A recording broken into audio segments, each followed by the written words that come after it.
নেন। আপনি সত্যি আমার জন্য বিরিয়ানি রান্না করে নিয়ে আসছেন? তাহলে এবার আপনি আমাকে বিয়ে করার জন্য রাজি? দাঁড়ান আগে খেয়ে তো দেখি। ঘ্রাণ তো অনেক সুন্দর হয়েছে। আচ্ছা আমাকে একটু বলবেন আপনার এটা রেসিপিতে কি কি ইনগ্রেডিয়েন্টস ব্যবহার করছেন? ওই প্রথমে পানি দিলাম, তারপর তারপর তেল দিলাম। পানির মধ্যে তেল দিয়ে দিলেন? রসুন, পেঁয়াজ, মরিচ, চাল এগুলো হয়ে গেল? ওগুলোও দিলাম। সবকিছু একে একে দিয়ে তারপর রান্না করলাম। আমি আবার একটু অন্যরকম রান্না করি তো। আমাকে একটু বলবেন এগুলো কিসের মাংস? মুরগি। আমি তো দেখতেছি এটা গরুর মাংস। তোরা খেয়ে গেলাম নাকি? এবার কি জবাব দেব রে আল্লাহ? সরি। না সরি শুনতে শুনতে আমার কান জ্বালাপালা হয়ে গেছে। অপদার্থ গন্ডার একটা। আপনি এখন মা বাবাকে বলে দিন আমি আপনাকে বিয়ে করবো না। আচ্ছা আপনি কখনো দেখছেন কেউ এক লাফে গাছের মাথায় উঠে গেছে?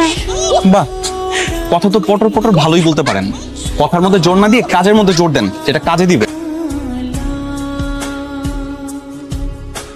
আমাকে বলে আমাকে দিয়ে নাকি কিচ্ছু হবে না। আমিও এবার দেখাই দিব আমাকে দিয়ে সব হবে, আমি সব পারি। আমি অপদার্থ না।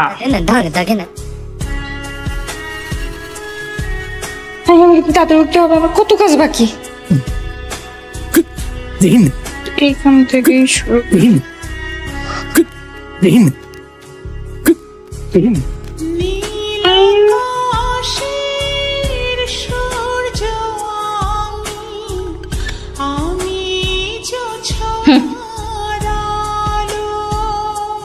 এ দেখেন রান্না করতেছি, রান্না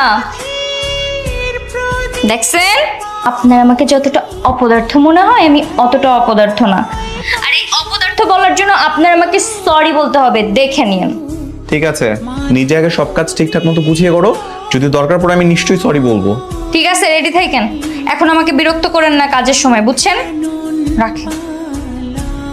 হ্যালো, আমি মোয়ের মা বলছিলাম। ও আন্টি আসসালামু আলাইকুম, কেমন আছেন? ওয়ালাইকুম সালাম, ভালো আছি বাবা। আমি আসলে একটা কারণে তোমাকে ফোন করেছি।